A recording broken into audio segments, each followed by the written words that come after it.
അസ്സലാമു അലൈക്കും വാൽ കൽബ ഹൗസിലെ ഇന്നൊരു ബ്രോസ്റ്റഡ് റെസിപ്പിയാണ്. നമുക്ക് ചെമ്മീനാണ് ഇന്നത്തെ താരം. ചെമ്മീൻ വെച്ച് എങ്ങനെ ഒരു ബ്രോസ്റ്റഡ് തയ്യാറാക്കുക എന്നതാണ് ഇന്നത്തെ വീഡിയോ. അതിനാദ്യം നമ്മുടെ ചെമ്മീൻ ഒരു ബൗളിലോട്ട് എടുത്തിട്ട് അതിലോട്ട് ഇഞ്ചി വെളുത്തുള്ളി പേസ്റ്റ്, കുറച്ച് കുരുമുളക് പൊടി, ഒരു സ്പൂൺ കുരുമുളക് പൊടി, ഒരു സ്പൂൺ സോയാ സോസ്, ഒരു സ്പൂൺ ടൊമാറ്റോ സോസ്, പിന്നെ വിനാഗിരി വേണമെങ്കിൽ ഓപ്ഷനിലാണ്, വേണമെങ്കിൽ ചേർക്കാൻ ഞാൻ ഇത് ചേർത്തിട്ടില്ല.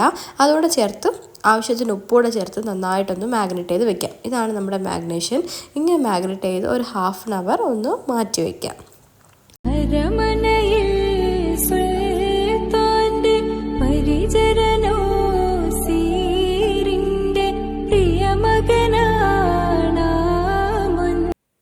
ഹാഫ് ആൻ അവറിന് ശേഷം നമുക്കിതിന് വേണ്ടി ഒരു ഡിപ്പിങ്സ് തയ്യാറാക്കാം. ഇത് മുക്കി പൊരിക്കാനുള്ള അതിലൊരു കപ്പ് മൈദ, അര കപ്പ് കോൺഫ്ലവർ, ഒരു സ്പൂൺ ബ്രെഡ് ക്രംസ്, ഒരു സ്പൂൺ അരിപ്പൊടി, കൂടാതെ ഒരു സ്പൂൺ കുരുമുളക്, ഒരു ടേബിൾ സ്പൂൺ കുരുമുളക് പൊടി, ഒരു ടേബിൾ സ്പൂൺ മുളക് പൊടി, ആവശ്യത്തിന് ഉപ്പൂടെ ചേർത്ത് നന്നായിട്ട് മിക്സ് ചെയ്യാം. ഇതാണ് നമ്മുടെ ബാറ്റർ എന്ന് പറയുന്നത്. ഈ ഒരു മിക്സിലാണ് നമുക്ക് മുക്കി അത് പൊരിക്കേണ്ടത്. അത് നന്നായിട്ട് ഇത് മിക്സ് ചെയ്തതിന് ശേഷം നമ്മുടെ കൊഞ്ച് പുറത്തെടുക്കുക. ഓക്കെ, അങ്ങനെ നമ്മുടെ പ്രിപ്പറേഷനൊക്കെ റെഡി ആയിട്ടുണ്ട്. ഇതിൻ്റെ ഇടയ്ക്കൂടെ ഒരു മുട്ടയും കുറച്ച് പാലൂടെ ചേർത്ത് നന്നായിട്ടൊന്ന് ബീറ്റ് ചെയ്ത് വെക്കണം കേട്ടോ. അത് ഇതിൽ കാണിക്കാൻ വിട്ടുപോയി, അതുകൂടെ ഇതിൽ നമുക്ക് ആവശ്യമുണ്ട്.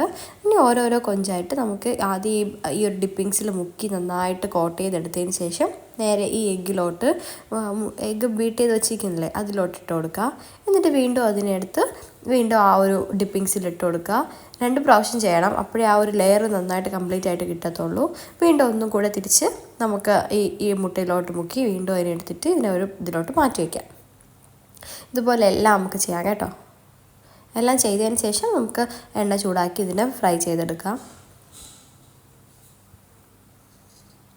ആ ഒരു ലെയർ നന്നായിട്ട് കിട്ടും കേട്ടോ ഇങ്ങനെ ചെയ്യുമ്പോൾ.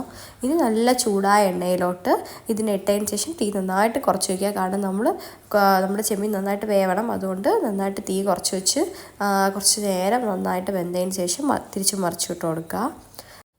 അങ്ങനെ നല്ല അടിപൊളിയായിട്ട് നമ്മുടെ ചെമ്മീൻ ബ്രോസ്റ്റഡ് റെഡി ആയിരിക്കുകയാണ്. ഈ ഫിഷൊക്കെ കഴിക്കാൻ ബുദ്ധിമുട്ടുള്ളതിൻ്റെ ഇസാനൊന്നും ഫിഷൊന്നും ഒട്ടും കഴിക്കില്ല. അങ്ങനെയൊക്കെയുള്ള കുഞ്ഞുങ്ങൾക്ക് ഈ ഈവനിങ്ങിലൊക്കെ നന്നായിട്ട് ഇത് ഉണ്ടാക്കി കൊടുക്കുകയാണെങ്കിൽ അവർ നന്നായിട്ട് കഴിക്കും. കുറച്ച് സോസ് ഡിപ്പിങ്ങായിട്ട് വെച്ച് ഇത് കൊടുക്കുകയാണെങ്കിൽ എല്ലാവരും നന്നായിട്ട് കഴിക്കും. എല്ലാവരും ട്രൈ ചെയ്ത് നോക്കുക. നല്ലൊരു റെസിപ്പിയാണിത്. ഇതുപോലത്തെ വീഡിയോസായിട്ട് ഞാൻ ഇനിയും വരുന്നതായിരിക്കും. Till then bye from Kalba house.